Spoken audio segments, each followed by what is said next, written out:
और जिसे कुर्बान किया। आगोश में निकले सुभाष से लश्करे हिंद बनाया था। आगोश में सुभाष से निकले लश्करे हिंद बनाया था। फतेह सिंह और जोरावर से दहलीज निकले थे।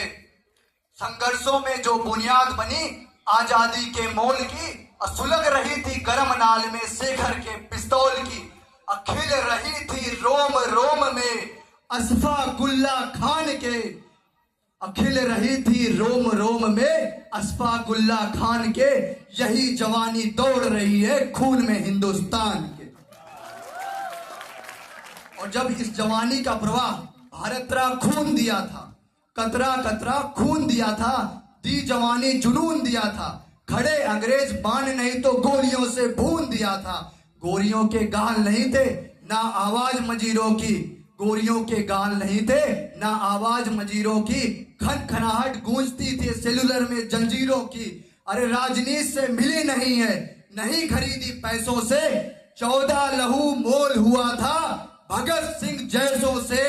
अम्माओं ने गोली खाई थी, बेटे बूढ़े लटके फंदों पर, आजादी की डोली उठी है कुर्बानी के कंधों पर। की डोली को कुर्बानी के कंधों तक उठाकर हमने भारत की स्वतंत्रता तक पहुंचाया।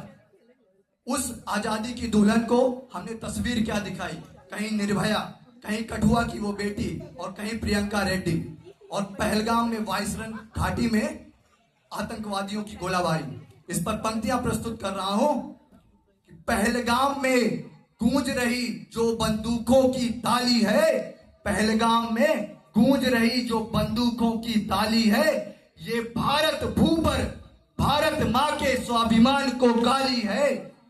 और अगर प्रतिशोध का वक्त है तो बंद सियासी भाषण हो वो और प्रतिशोध का वक्त अगर है तो बंद सियासी भाषण हो, वो दिल्ली का सिंहासन हो या कश्मीर का आसन हो।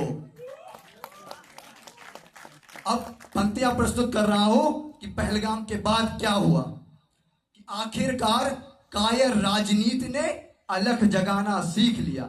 आखिरकार कायर राजनीति ने अलख जगाना सीख लिया। हमने सूनी मांगों में सिंदूर लगाना सीख लिया। परंतु समस्या उत्पन्न तब हुई जब मध्य प्रदेश का एक मंत्री हमारे देश की वीरांगनाओं को आतंकवादियों का रिश्तेदार बुलाता है। तो मैं कहना चाहता हूं उन वीरांगनाओं में, आपने टेलीविजन स्क्रीन में जो 2 वीरांगनाएं देखी जो भारत की तरफ से फौज का नेतृत्व कर रही थी, कि उन वीरांगनाओं में झांसी का अवतार दिखाई देता है। उन वीरांगनाओं में झांसी का अवतार दिखाई देता है।